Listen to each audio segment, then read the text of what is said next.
Kami dari kelas Sosiologi B dan menjalankan tugas pengantar studi Islam yang diampu Pak Yayan Suryana. Perkenalkan, saya Taufikul Hakim Hamidamayo dengan NIM 053 dengan teman saya. Perkenalkan, nama saya Lutfi Imam Ismahadi dari Prodi Sosiologi kelas B dengan NIM 241070203. Jangan ditelepon itu karena NIM. Nah, sebelum masuk ke inti materi yaitu kajian Islam di Barat, sebelumnya apa sih tokoh atau pencetus atau penyebaran agama Islam di Eropa atau Barat itu siapa sih, Mas Lutfi?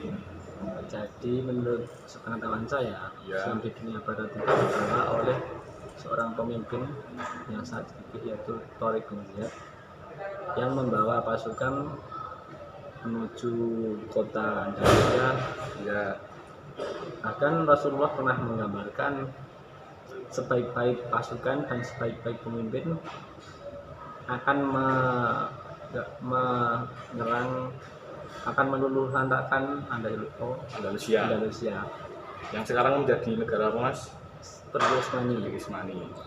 Nah, tadi seperti yang Mas Lutfi bilang, awal mula apa sih pembawa Islam di Eropa atau di Barat. Nah, seperti itu. Nah, sekarang lanjut ke intinya. Apa sih yang dimaksud dengan kajian Islam di Barat itu, Mas Lutfi? Karena Islam di dunia Barat itu termasuk minoritas yang tinggi. Ya. Masyarakat Muslim yang dilakukan oleh akademisi, peneliti, dan mahasiswa di negara Barat itu belajar tentang ensiklopedia ilmu Islam seperti sejarah, teologi, sosiologi, dan antropologi untuk memahami secara penuh dan interaksi antara Islam dan budaya Barat, sehingga mereka lebih integrasi terkoneksi, mengintegrasi antara Islam di Mekah, apa yang mereka bawa dari dan budaya Barat, sehingga menjadikan satu. Nah, itu kajian Islam itu sangat penting di dunia Barat karena dapat membantu mengurangi stereotip dan prasangka terhadap umat Muslim. Pokoknya menghilangkan prasangka negatif. Ya. Setelah itu ya memahami untuk menghilangkan isu-isu tentang bom yang berkaitan dengan umat Muslim di negara-negara Barat, seperti terorisme gitu. Ya, kan terkenalnya dengan terorisme. Ya. Lalu siapa aja sih, Mas, tokoh penting dalam kajian Islam di Barat? Beberapa tokoh penting dalam kajian Islam di Barat antara lain Edward Said yang dikenal dengan karya Orientalisme, karena Karen Armstrong dan Tariq Ramadan dan banyak menulis tentang pemikiran dan praktik Islam dan konteks modern. Beliau menyampaikan bahwa Islam di dunia Barat itu harus dikembangkan karena berkompetensi dengan ilmu yang ada di sana, sehingga ilmu di Eropa itu lebih maju. Karena kan sebelum Islam datang, ilmu di Eropa itu masih berpedoman dengan pedoman dogma gereja yang dipimpin oleh paus-paus seperti itu. Jadi sulit untuk berkembang. Betul. Karena dalam pemikiran orang gereja, jika mereka mengembangkan ilmu yang tidak diperkenalkan oleh gereja, maka mereka akan melanggar hukum yang ada di sana. Selanjutnya ya, Mas, untuk tantangan sendiri sih apa tantangan mengkaji Islam di Barat? Untuk tantangan sendiri, karena kurang pemahaman yang dalam tentang praktik, serta tantangan dalam mendapatkan sumber yang akurat dan dapat dipercaya dari komunitas muslim itu sendiri. Awal karena kaum muslim di sana sangat minoritas, nggak seperti di Indonesia ini yang kaumnya hampir dari Sabang sampai Merauke ada umat Islam. Terus apa pengaruh Orientalisme terhadap kajian Islam di Barat? Orientalisme konsep yang diperkenalkan oleh Edward Said Ya, ya. menunjuk pada cara Barat memandang dan menggambarkan dirinya, termasuk Islam dengan seringkali stereotip dan prasangka. Hal ini mempengaruhi kajian Islam di Barat dengan menciptakan kerangka pemahaman yang tidak akurat dan mendorong studi yang lebih kritis untuk menantang pandangan tersebut.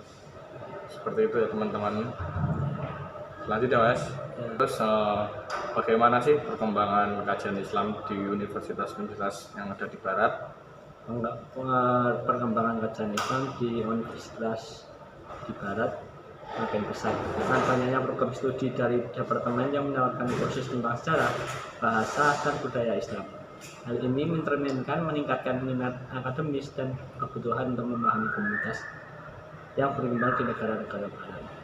Dan sekarang banyak dari Kemenak. Ya seperti nanti di UIN ini ada pertukaran pelajar Islam, pertukaran mahasiswa Islam. Ya, seperti ke Turki, Ya, Malaysia, Thailand, Malaysia, dan lain-lain. Pokoknya itu ya Mas Lutfi. ya. Peran media dalam membentuk persepsi tentang Islam di Barat. Media memainkan peran penting dalam membentuk persepsi tentang Islam di Barat. Seringkali menyoroti aspek negatif seperti terorisme dan ekstremisme. Sementara mengabaikan kontribusi positif umat Muslim, ini dapat memperkuat stereotip dan menghambat pemahaman dan lebih mendalam nilai-nilai dan praktik Islam. Nah ini seperti hambatan untuk mengkaji Islam di sana. Terus selanjutnya bagaimana kajian Islam dapat membantu membangun dialog antar budaya? Kajian Islam dapat membantu membangun dialog antar budaya dengan menyediakan pemahaman yang lebih baik tentang keyakinan dan praktik umat Muslim, serta mengedukasi masyarakat tentang keragaman dalam Islam. Ini dapat mendorong toleransi dan saling pengertian di antara berbagai budaya dan agama.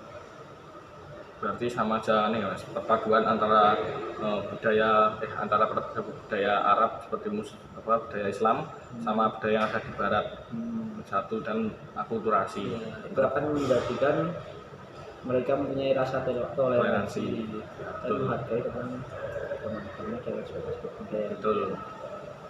Nah, terus ada bagaimana kebangkitan Islamofobia mempengaruhi kajian Islam di Barat. Kebangkitan Islamofobia dapat mempengaruhi kajian Islam dengan menambah tekanan pada akademis untuk membela atau menjelaskan Islam dengan cara yang sejalan dan kepentingan politik tertentu. Hal ini dapat menghambat kebebasan akademik dan mempersempit ruang untuk diskusi kritis. Jadi Islamofobia itu adalah orang yang mengucap jelek agama Islam dan ya pokoknya tidak suka ada agama Islam di negara situ karena mempersempit ruang untuk diskusi ya. Dan tidak menjadikan Islam sebagai agama yang berkembang Ya, karena latar belakang berbeda ya, dan menghambat juga. Untuk dampak globalisasi terhadap pemahaman Islam di Barat seperti apa sih Mas? Globalisasi terhadap pemahaman Islam di Barat telah mempercepat pertukaran budaya dan informasi. Kemungkinan pemahaman yang lebih luas tentang Islam, namun ini juga dapat menimbulkan tantangan seperti munculnya fenomena misrepresentasi dan stereotip, utama meningkatkan konflik identitas di kalangan Muslim di Barat. Ya, karena globalisasi itu sifatnya sangat cepat dan sangat mendunia. Jadi semua orang tuh bisa bisa merasakan efek globalisasi itu, yang kadang ada efek negatif ataupun positif, dan setiap orang harus menyaring hal-hal yang negatif, membuangnya dan menerima hal-hal positif seperti itu yang baik menerima untuk kita. Untuk metodenya apa saja yang digunakan dalam kajian Islam di Barat, Mas? Ya, untuk metode dalam kajian Islam itu bervariasi, termasuk analisis teks, etnografi, dan studi komparatif. Akademisi sering menggunakan pendekatan interdisipliner, menggabungkan sosiologi, sejarah, dan ilmu politik untuk mendapatkan pemahaman yang lebih komprehensif. misalnya penelitian etnografi yang mendalam tentang komunitas dan mengungkap dinamika sosial yang tidak terlihat dan studi berbasis teks. Metode ini memungkinkan peneliti untuk memahami konteks budaya dan sejarah yang mengaruhi praktik dan pemikiran Islam di Barat. Ada sih Mas peran teknologi penting dalam kajian Islam di Barat saat ini. Ya ada, teknologi telah memainkan peran penting dalam perkembangan kajian Islam di Barat, baik dalam penelitian maupun penyebaran informasi, internet dan media sosial, memungkinkan akses yang lebih luas terhadap sumber daya artikel dan diskusi tentang Islam. Akademis dapat dibagi penelitian dan kolaborasi secara global tanpa batasan geografis. Berarti sama aja kayak mana ya Mas, globalisasi Ya, yang mendunia. tentunya. Untuk apakah kajian Islam membantu dalam mengatasi isu sosial yang ada di Eropa atau di Barat sana Mas? Kajian Islam dapat membantu mengatasi berbagai isu sosial di Barat seperti diskriminasi, intoleransi, dan kebencian berbasis agama. Dengan menyediakan pemahaman yang lebih mendalam tentang ajaran dan nilai-nilai Islam, akademis dan aktivis dapat membangun kampanye pendidikan yang bertujuan mengurangi prasangka dan mempromosikan toleransi. Penelitian yang pengalaman hidup umat Islam di Barat juga dapat membantu mengidentifikasi dan menangani tantangan yang mereka hadapi, serta memperkuat posisi mereka dalam masyarakat yang lebih luas. Jadi ya, kajian Islam itu sangat membantu ya Mas untuk mengatasi masalah sosial seperti intoleransi, juga seperti kurangnya toleransi antar umat beragama. Nah, untuk kesimpulannya apa sih yang didapat dalam kita mempelajari kajian Islam itu Mas? Kesimpulan dari jawaban semua ini. Kesimpulannya yaitu dengan mempelajari kajian Islam baik di dunia Barat, di Indonesia, di Timur Tengah, itu kita dapat mempelajari tentang bagaimana kita bertoleransi, bagaimana kita menerapkan teknologi yang ada, bagaimana kita mempelajari ilmu yang ada untuk dijadikan dalam kehidupan kita sehari-hari, mengimplementasikan di kehidupan sehari ini Mas. Kita dapat menerapkan lah dalam kehidupan sehari-hari. Ya. Kayaknya sudah di ujung acara ini sudah lama ya kita berbincang-bincang Mas. Ya alangkah baiknya segera kita tutup. Jadi wassalamualaikum warahmatullahi wabarakatuh.